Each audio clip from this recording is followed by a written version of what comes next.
You went to buy yourself a Fender. You put the ukulele down.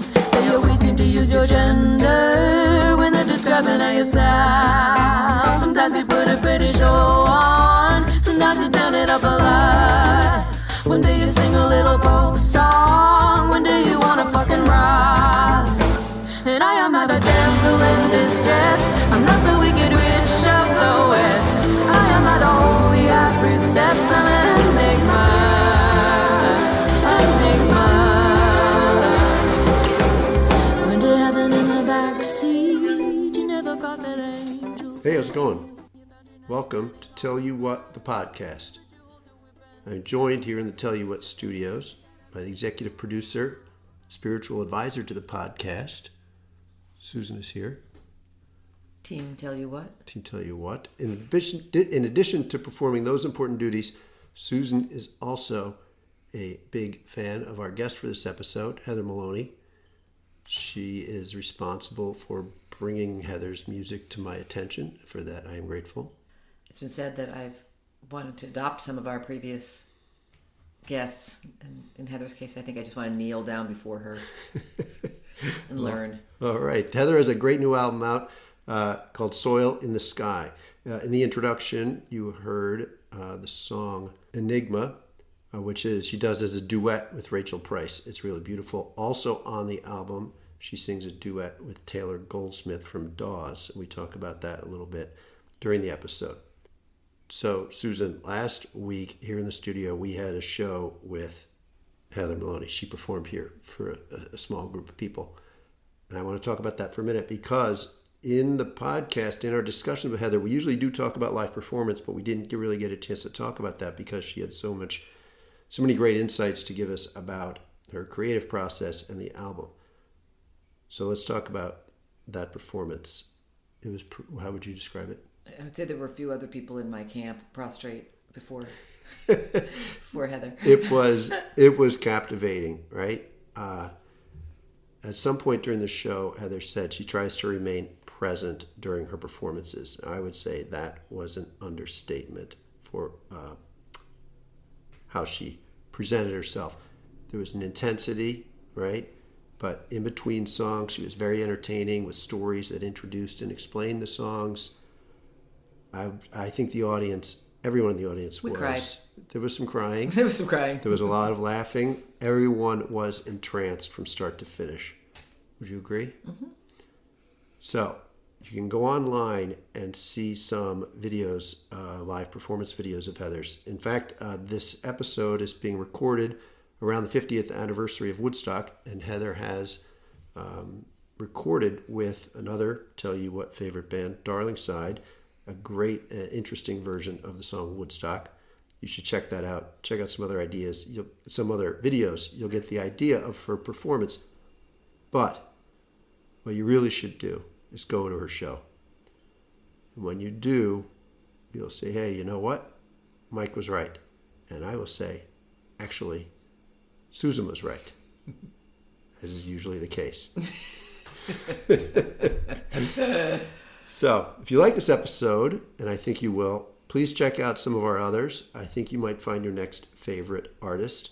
You can find them on the website, or better yet, subscribe to the podcast so you don't miss anything.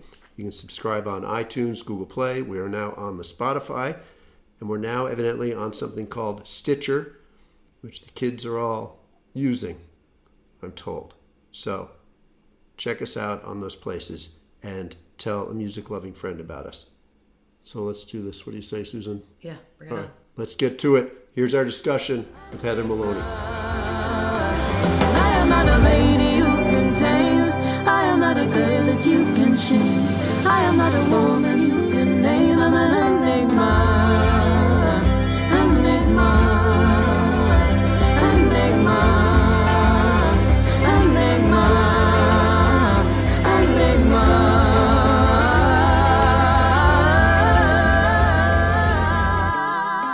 Okay, Heather, thank you for joining us on Tell You What, the podcast.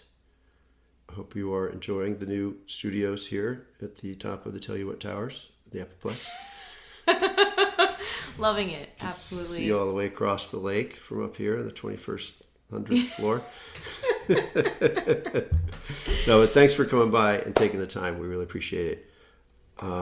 Let's start, if we can, with a little bit of your backstory. I think when you were younger, you had some formal voice training. Do I have that right? Yes. Opera, that kind of thing? Yeah.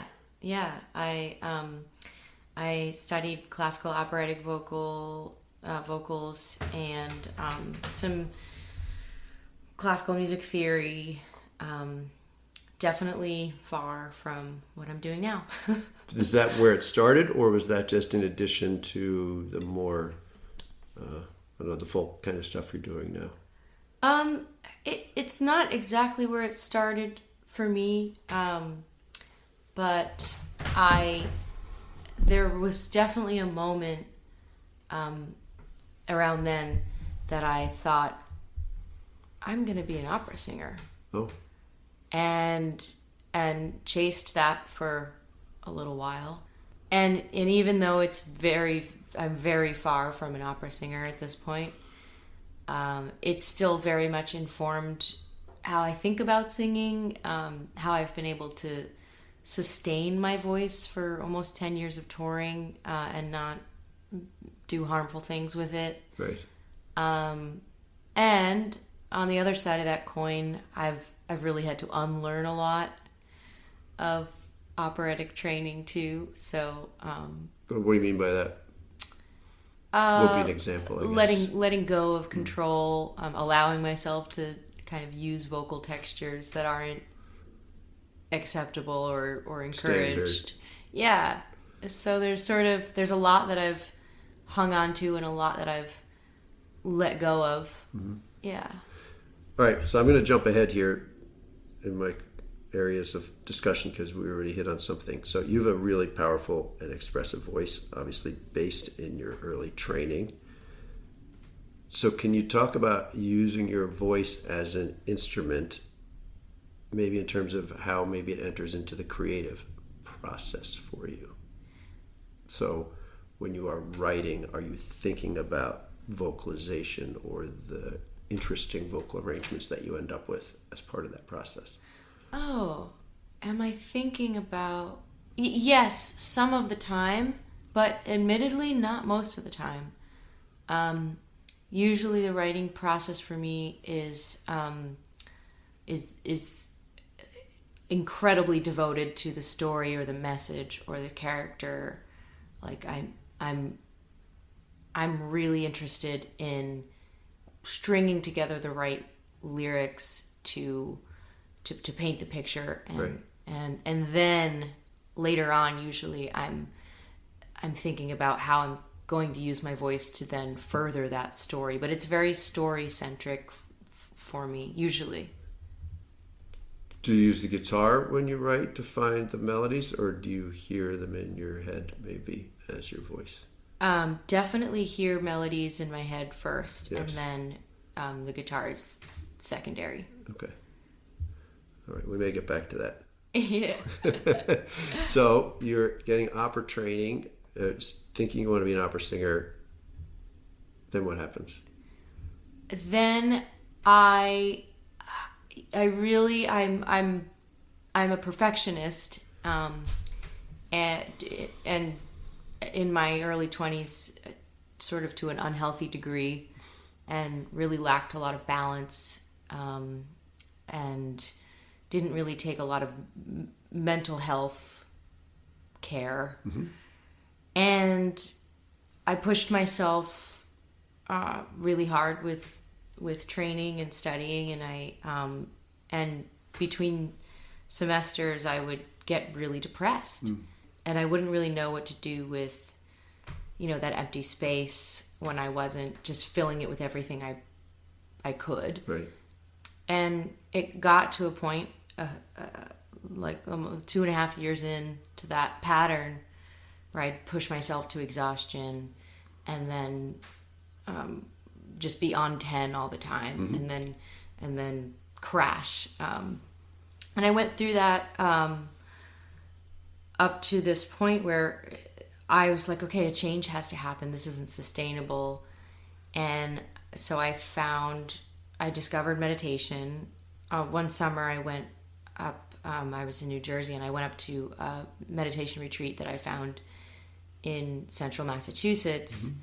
And it was like, a 7-day silent Vipassana meditation retreat. I had no idea really what I was getting into, but that first retreat of mine was just a major turning point in my life.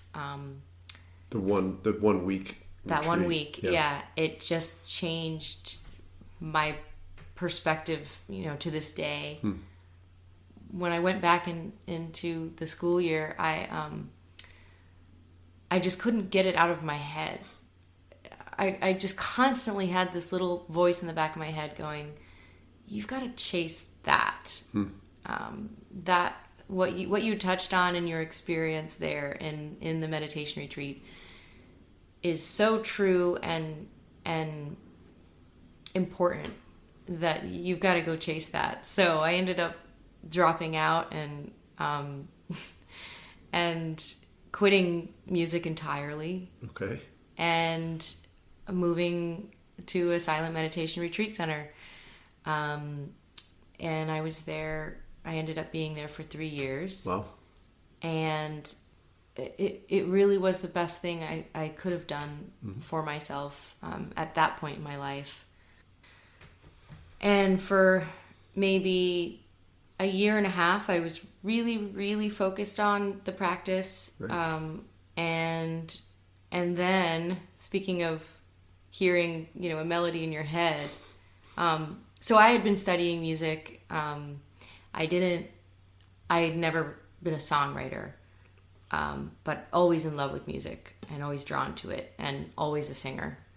And so you hadn't played guitar really before this? Okay. No, yeah, I had played piano a little bit. I kind of taught myself and took a lesson here and there, but so I was like on retreat. I was on another maybe like 7-day silent retreat, and I had if any of the listeners have ever done a meditation retreat, like the first 3 days or the first day even really can be like almost excruciatingly hard because you're coming to a screeching halt, right? Like where our lives are basically filled with stimuli. And so when you take away all of that sensory stimuli, it feels like you're ripping off some kind of Band-Aid. Right. And sometimes it can be really excruciating. It can be really difficult. It can be... there can be a breakdown. Yeah. Yes. Yeah. It's just the opposite. It is the absolute opposite of the way we live. And the way we're encouraged to live.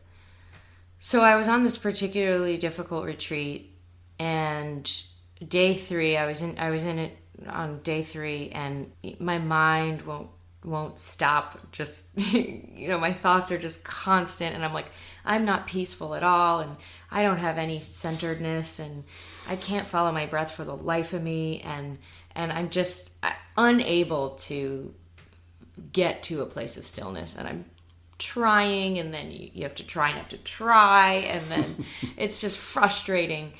And on this particular retreat, a lot of stuff was coming up for me, like childhood trauma, and just a lot of deep, gnarly things. And I was just witnessing a lot of my own thinking and ways that my mind works that I was judgmental of, and feeling like, oh, I'm just a terrible person. When you like really tune into your thoughts and you're like, I really think those things? I'm awful. And so I'm just feeling awful about myself, having a horrible time. And then I just start to feel sad. And my heart just felt like achier than I'd ever remember it feeling. And I was like, I don't want to be with this pain. Like, I'm done trying to face this pain, Right. And I'm sitting in the meditation hall with, 150 other people who are having these other silent, probably emergencies. Right. And I hear this melody in my head.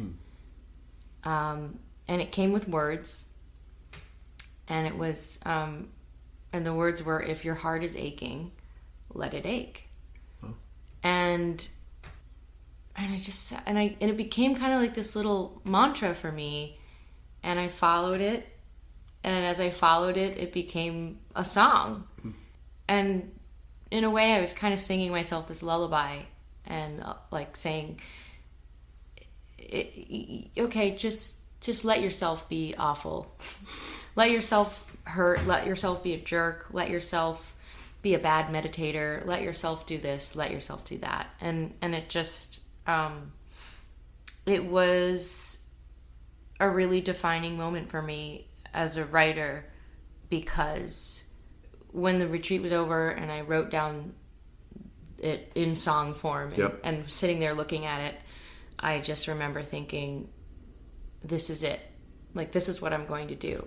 I just remember thinking, taking what feels like an insight or something that is going to make me feel connected to what my values are, and maybe someone else too, mm-hmm. is the thing that I'm here for. And right. I just remember that being like that moment that I realized that. It's a pretty good story. You were saved by the music. Truly. Yeah. So, that talks about the kind of the philosophical, maybe emotional impact that this time had on you. I'd like to ask about how maybe it affects your process. I know there's a lot of songwriters I've talked to or read about that use practices when they try and write things to kind of occupy their busy minds. They talk about like gardening or walking or doing the dishes, right? To kind of slow down the chatter in their mind, and then enables them then to access possibly their subconscious, the creative place where the ideas maybe come from. We're talking basically about meditation here. I mean, this is what meditation is attempting to do for us. So, do you feel like that practice that you learned there, and I presume you still have some kind of practice, is something you use to get somewhere where you access these ideas? Yes. But, so I'm actually a person with ADD. I'm like diagnosed ADD. Mm-hmm. And so navigating like my particular brain chemistry mm-hmm. it's a little different. Well, there are a lot of people with ADD, but for me, taking a 7-day or a 10-day or a 3-day vow of silence and throwing myself completely into meditation without anything else being a part of that committed amount, like block of time, is the only way I can really do that kind of meditation. In the rest of my life, it's actually really hard for me to sit and be silent. So I will tend to do more of those sort of active, like you were saying, if you're making washing the dishes, right. or driving, or the thing that sort of takes up a little bit of your, and for an ADD brain, which actually stimuli can help calm the whole thing. I really do need and so a mantra will be like maybe the quietest version of what my like active in my life integrated form of meditation is. So I'm guessing you don't sit down with a blank piece of paper and to write very often. Nope. Nope, not the way I go about it. No. For me, my songs are often lessons that feel hard won that I don't want to forget and relive. I want to sort of take them out of myself, right. Put them in a form of a song, and put them on a shelf and look at them as moments and chapters of my life that I don't necessarily have to return to and repeat, but can, remember and share with others in case they are or have gone through the same thing. Mm-hmm. I got an email from you, and your signature line said writer, song singer, right? As opposed to the more conventional singer-songwriter. So do you consider yourself a writer first rather than a musician or singer? I have to give credit to my friend who's another songwriter, Peter Mulvey. Have you ever heard his? He's just wonderful, and definitely check him out. But he and I did a tour, and we were talking about how, for both of us, the centerpiece of the song often does feel like the story or the lyric, or, and how the term singer-songwriter just kind of feels to really emphasize, and I love singing too, so I'm Right. not clearly that's where I started. Yes. But it just kind of, by way of the way the term is set up, it emphasizes the singing part. And so Peter said, well, you could call yourself a writer-song singer. And I was like, yeah. And so I've shamelessly stolen it from him since then, because it I think people assume that you're a singer first, or a lot of people assume that I'm a singer first. And I'm like, no, like, listen to dig in on a lyrical level, and Yes. but you singing is so accessible, right? Like, it's kind of like the outer layer of the onion. It's like the first thing you really notice and come in contact with, and it grabs your attention, especially if the singer's doing interesting things. Right. It's like the first thing you really grok when you're listening to someone. And then you're like, oh wait, what did they just say? Right. And so that takes patience, and it's a little subtler of a thing to be just as moved by, but it's really important to me, so clearly. Well, I noticed, so you probably should keep using it because it works. Awesome. Let's talk about your new album, Soil in the Sky, right? Yes. This was a crowd-funded project, Yes. right? And had an interesting twist. And I don't know if I'm going to get this right, but you can explain it. You had, I believe, audience members at your shows vote for the songs that were to be included on the record. Yes. Is that right? Yes. So how exactly did that work? So It's a fascinating idea, by the way. I really, really loved it. It was like one of the most fun touring experiences I've ever had.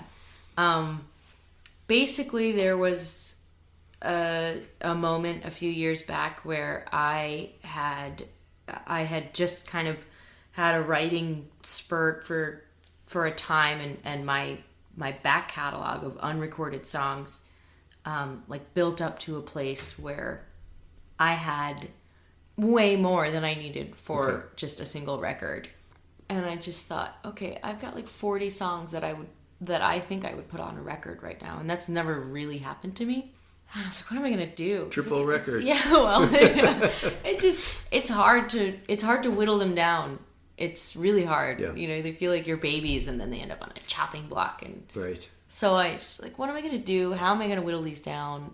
Usually it's a process between like you and the producer and a couple other musicians, maybe your record label, maybe your manager, but it's a handful of people who are like giving you their opinions and feedback. Right. It's like maybe 8 people at the most, and it's kind of this insular process where you're like making really big decisions about what the record's going to be. And so I was thinking about how kind of private and insular that process felt, and how it kind of seemed like an opportunity to invite my fans and the people who have been following me in, with this much material. So that was my first thought was, okay, if there's a way for me to show all of this material to the people who like my music, and for them to then also be a part of that process of whittling them down,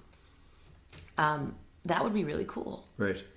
And then I had this other thought that kind of something I've been dragging my feet around is like the, full dive into the streaming age, and how physical music is really, it's just been dying, and there's a little like revival for vinyl, but that's always going to be niche. Right. And so I was thinking about how the way that I fell in love with like records and listening to people's albums was well, I grew up like when I was in the 90s, I would go to the mall and pick up a CD and I wouldn't know any of the songs on it, and I would put it in the CD player and I'd take out the lyric book and the art book and I would, lock my door and be in my room for 45 minutes to an hour just taking in an entire new record Start to back, finish, yeah.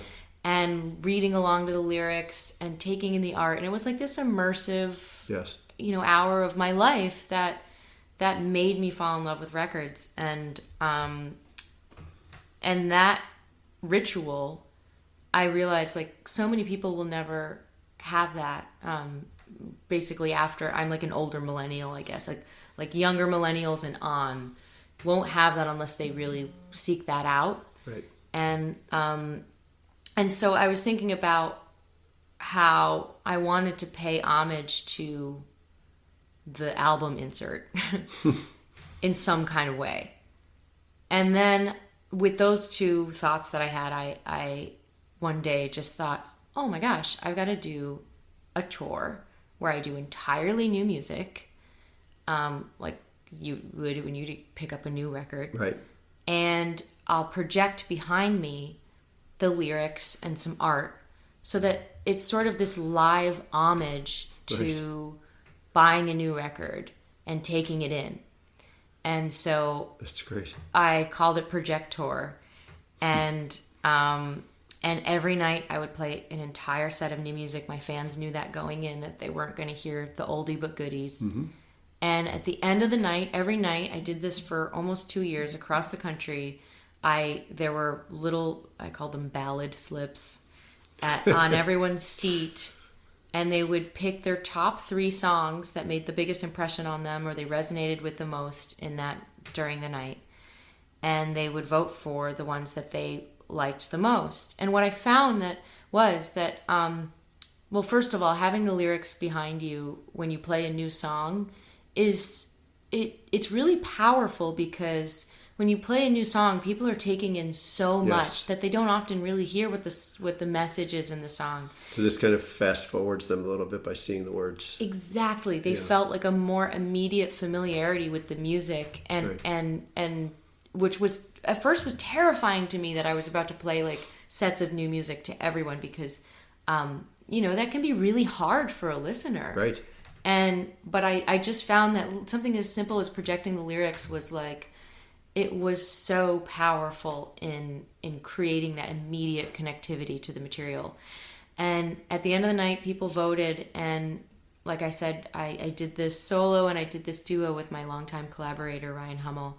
And after Projector kind of came to an end, we had collected and counted thousands of votes from everywhere and tallied them, and the 7 out of the 10 songs that are on the new record are songs that were the top, polling songs of that tour. Were you surprised at which ones the fans, were there any that kind of surprised you, or any that were left off that surprised you? Oh yeah, I was constantly surprised. Yeah. Which is why letting the fans in on the process of deciding what gets recorded. A lot of artists were like, why would you do that? Well, yeah, that's the other question I had, is giving up that control is a scary thing for an artist, I would think. Right, it is. And it's kind of like that thing where people say, like, well, cliches are cliches for a reason. Everyone says them for a reason. Well, people's response to the music, the patterns of how responsive people were to things, they're there for a reason. Like I like the kind of wisdom of the masses, everyone, particularly since these are your fans to begin with. Yeah, also, right? Exactly. Yes. And I also, that being said, I left myself, I said 7 out of the 10 of the songs, I left myself, a good quarter of the record, or a slice where I wasn't going to have any input from anyone. You chose a few that songs. I chose, exactly. Yeah. So I left myself that space as well on this record. Mm-hmm. But what I found, and I'm not kidding when I say this, I agreed with the patterns and the choices that the audience. So you're saying your selections would have been close to what they picked? I don't know if entirely. Yes. But because the other piece is that. Well, did you come away with that after having done the tour, right, and performing these songs? Not. Yes. You would not have necessarily said that going in. Right, because your perspective changes, right? Because like when you write a new song, it's like all you want to play, and you're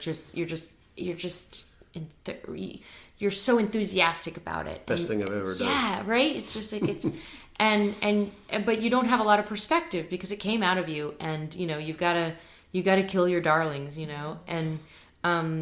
and so you haven't killed your darlings yet. Usually when a song first comes out, because you just love it, and so I knew that too. This was an entire set of new music, and so I knew that I didn't have a lot of perspective. But I did come around, and your relationship to songs changes as they age from like the first day you write them to the third month you've been playing them to the following year. Like your perspective changes, and you change as you realize that the maybe writer. It's a different song than you thought it was. Yeah, exactly. Or you've grown like a little bit, and you're like, who was that? What was she saying?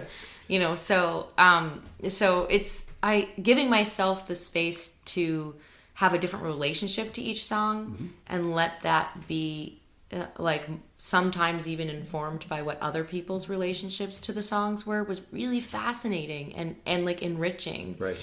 And what I found was that, and I know other songwriter friends of mine feel the same way, songs that you think people are going to respond to because they seem to have something, catchy, or like you think that they have some mass appeal. Maybe they really do. They're like songs that you would pitch to like, the hit. Right. Yes. But I found that people were voting oftentimes for like ballads that I just, really sad ballads, or, just like things that I just never would have dreamed people were going to be like enthused about. So you gained a greater respect for your audience, maybe also. Yeah, that's very true. Yeah, yeah. That's a great story and a great idea. I'm not sure many artists would have the guts to do it. Well, I didn't put your least favorite songs down. I wouldn't have the guts to do that. That's true. Don't number them from 1 to 40 or whatever. Yeah. All right, so let's talk about a couple of songs from the record. We'll get heavy right out of the gate. We'll talk about the song "All in Your Name," right?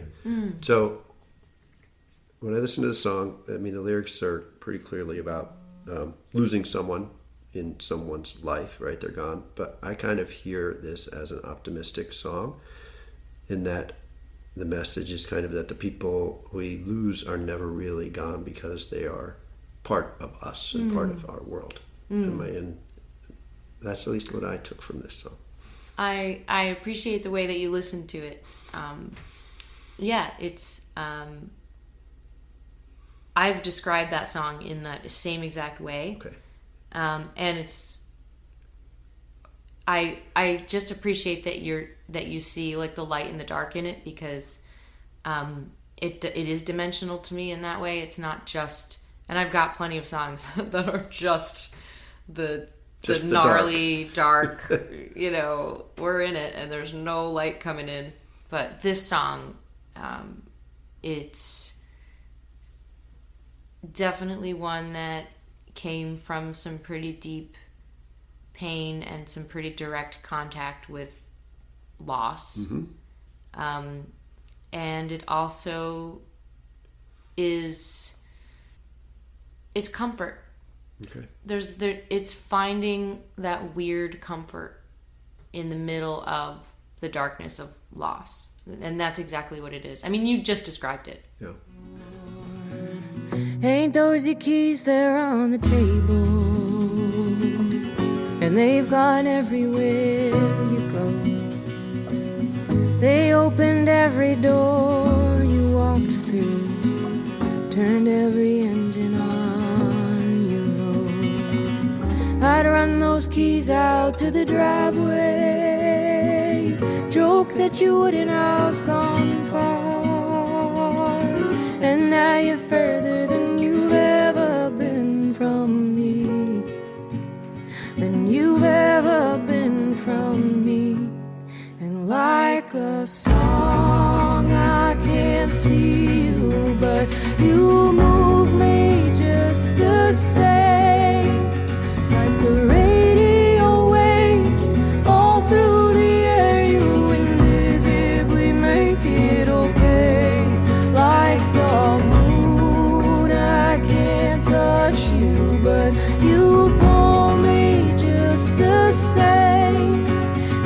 like a crashing of waves all through the ocean. I rise and I fall in your name, all in your name. Let's talk about We Were Together.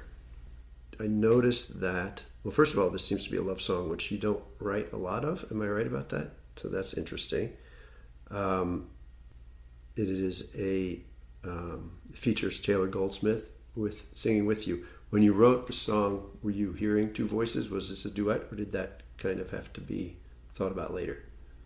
Initially, I did not write the song as a duet. And when I was in pre-production with my producer and collaborator, Ryan, I had the inspiration of wanting to have my first duet on a record. Okay. At first, I was thinking, well, I'm going to go into a little writing hole and see what comes out. And then I kind of was getting ready to give myself some writing space to see just what kind of duet was in me. When I thought about this song that I had written about kind of the first night out on the town I spent with my sweetheart. And it was this song based on a Walt Whitman poem, the poem, Once I Passed Through a Populous City. Mm-hmm. And there's a line in the poem that's, we were together, all else has long been forgotten by me. And it's like the most incredibly romantic line. And he's like talking about traveling and how he goes to this, rich with sounds and sights and new tastes and experiences, this new foreign city, and he goes to kind of be imprinted by all of those things, and he gets home from the whole trip, and the only thing he remembers really is being with this person that he falls in love with while he's there.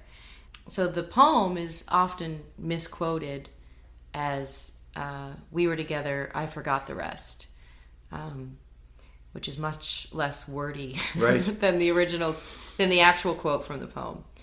And so when I was thinking about this night out that we spent together the first time, I was really kind of failing to come up with the details because really all I could remember was being with him. And then I was like, oh my gosh, I had a Walt Whitman experience. And so I wrote the song, based on that night and that poem, and then I kind of shelved it, didn't really revisit the song until that moment where I was kind of reaching for a duet, and I was like, wait a minute, this was meant to be a duet. So I took it to Ryan and we kind of pulled the song apart and restructured it as a duet, and really expanded the bridge. The bridge was like really short before, and then we demoed it with Ryan singing Taylor's part. Right. And I say Taylor's part, but we hadn't even asked Taylor to sing it yet. But we demoed it with Ryan singing that part, and we just sent it to Taylor not long after that and asked him to do it, and he said yes, and which was pretty magical because Are you a associate of his or just a fan? Well, kind of both, because we have a lot of people and friends in common. Okay. I'd never met him, and actually at that point we had already put together the band for the record, which included Griff, his brother, who's the drummer in Dawes. Right. So it was kind of like a natural unfolding in that way. But I had never met him, and really the only experience I had with Taylor up to that point was like singing along with him in my car, at the top of my lungs for the past many years. And I've sung with his voice so much that it was almost like I already knew how to sing with him. You knew it would work. Yeah, like That's interesting. and so when we were writing it as a duet. We were writing it with him in mind, Right. not knowing whether he was going to have time to do it or want to do it or whatever. So it was kind of magical in that way. But yeah, his voice is. It came out wonderfully, I have to say. Oh, thank you. What was the song you were singing along to on the radio? I don't know how it went, but I know that I can still feel how you swayed me to the beat. I just don't really remember what we said, but I know it was tender. I just can't really recall very much, but I still feel it all. I still feel it all. We were together, and I forgot the rest. We were together, wide-eyed and tremulous. We were together.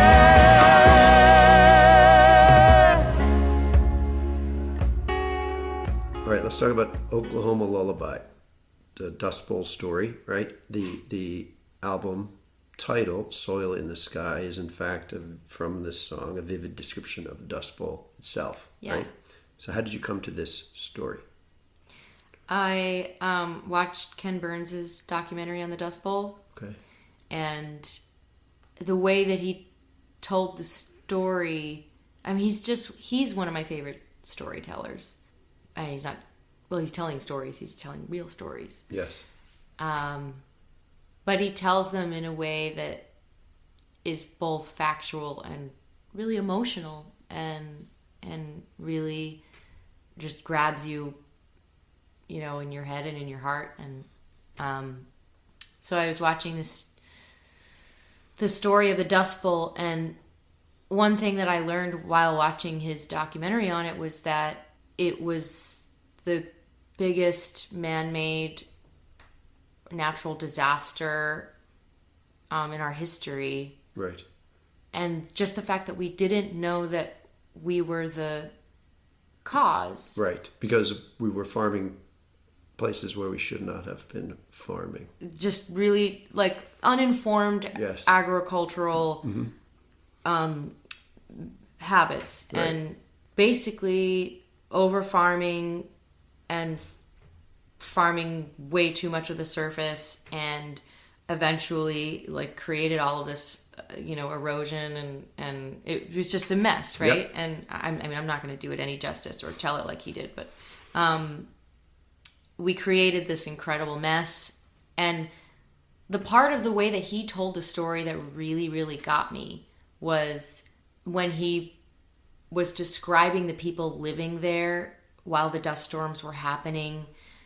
People were losing everything and getting sick and just living in dirt, you Right.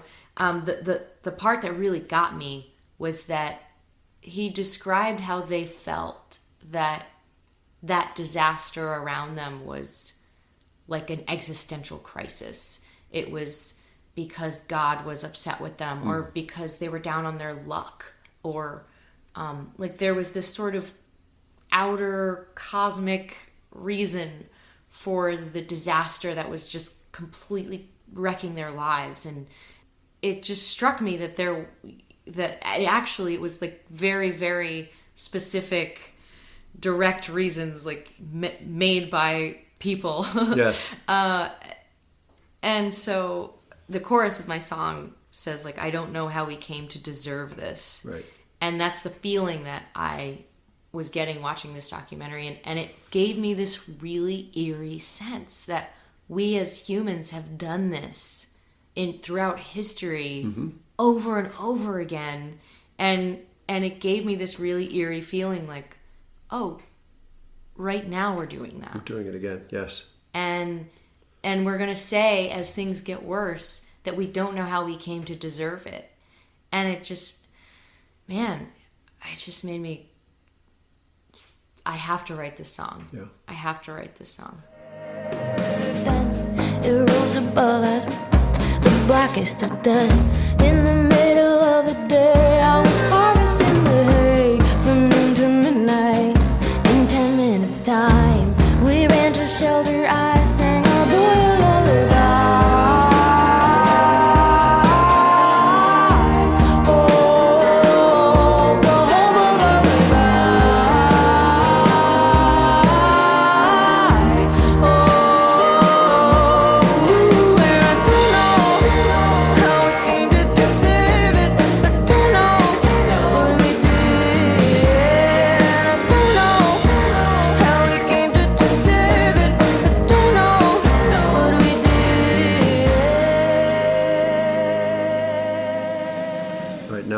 Contrast that song with 100 Pennies.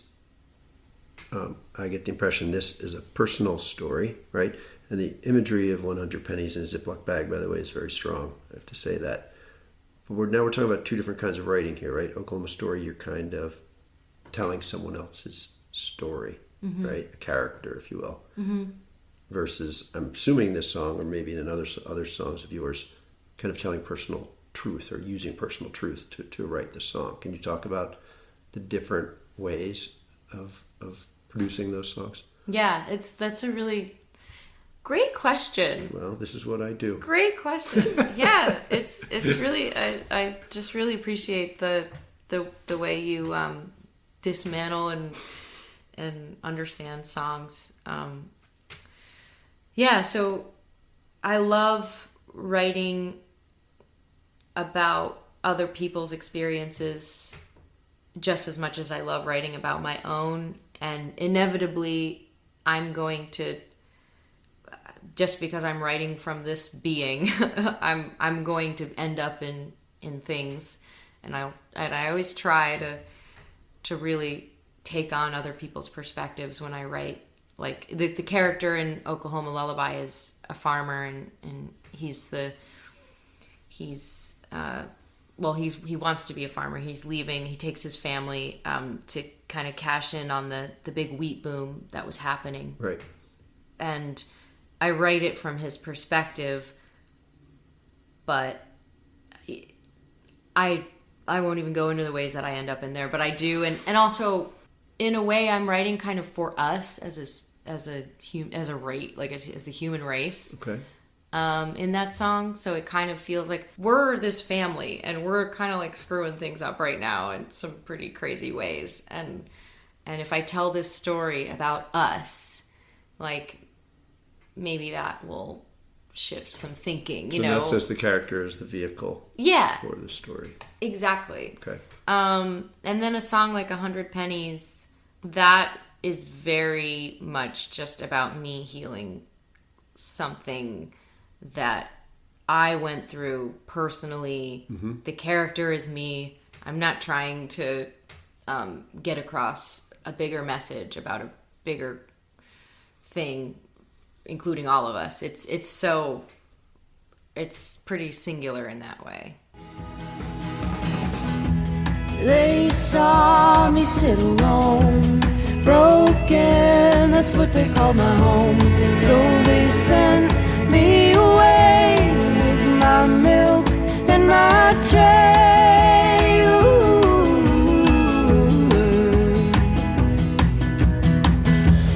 The cafeteria is no place for teary eyes, and I ate lunch with a lady in an office down the hall. Ooh. I showed her 100 pennies in a Ziploc bag. Oh, 100 pennies and I won't feel bad. Oh, 100 pennies in a Ziploc bag. Ooh, 100 pennies and I won't feel bad. Take this change, it's the same. I'm not strange, yeah.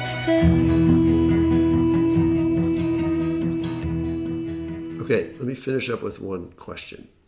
How do you think you have changed when you think you're still a young person and a young artist, however, you've been at this for a while, how do you think you've changed as a songwriter over that time?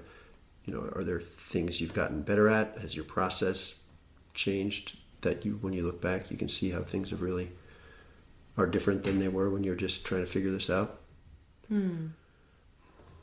I think a major shift for me from, if I'm comparing myself now to when I first started, is how I've become a lot more intentional about why I'm doing this. Mm-hmm.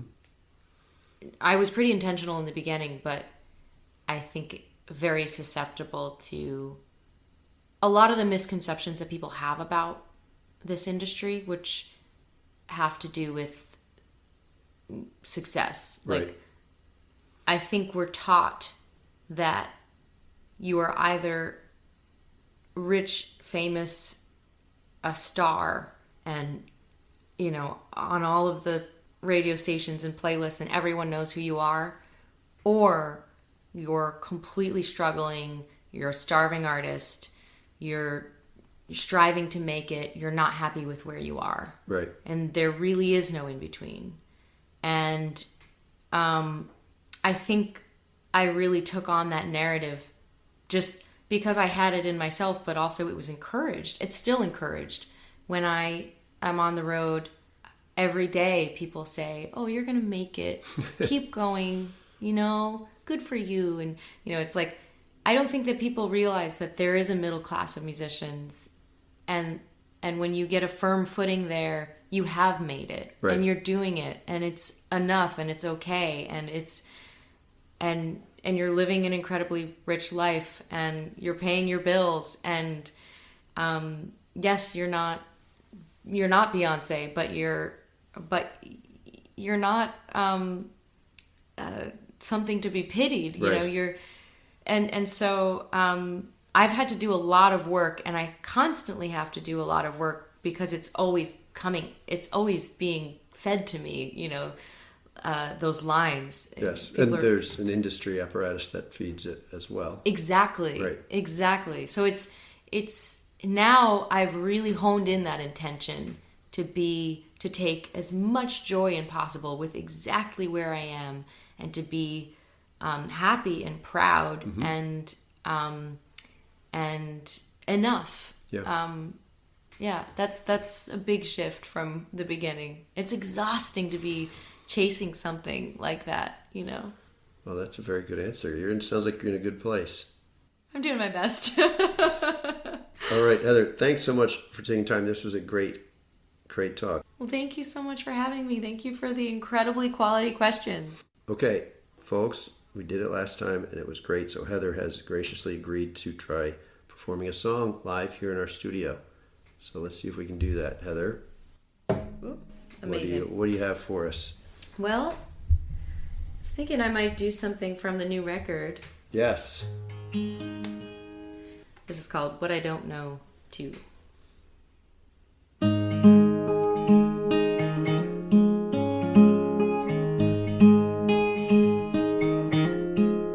woke up a long way from you today. I am a long way next to an ocean that I don't know at all. But can you ever really know everything that lies below the face of what you look at every day? I woke up alone today to the ocean spray, to the sound of waves rush like blood from my head as I rose. And somewhere in the morning haze I caught an image of your face, an old friend and a stranger all in one. And honey, there's no way that I'll ever know everything about you, but oh, how I love what I do.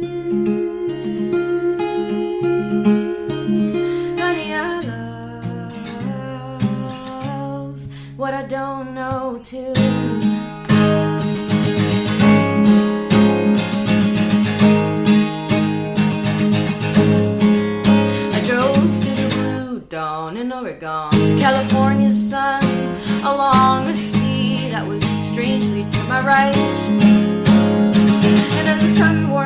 our steering wheel. I remembered how your body feels familiar, but always a little new. And honey, there's no way that I'll ever know. Oh, everything about you, but oh, how I love what I do. Honey, I love what I don't know too. It's what I don't know too, yeah. I woke up a long way from you today in a beautiful place, trying to squeeze the sea and the sky into a song. My little life, behold enormous things. I'd see it all if I had wings, but none of it has majesty like yours. And honey, there's no way that I'll ever know. Oh, everything about you, but oh, how I love what I do.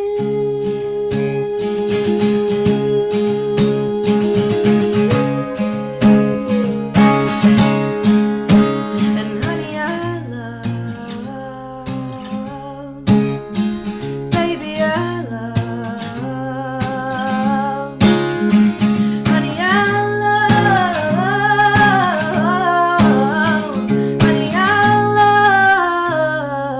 love what I don't know too. It's what I don't know too, yeah. What I don't know too.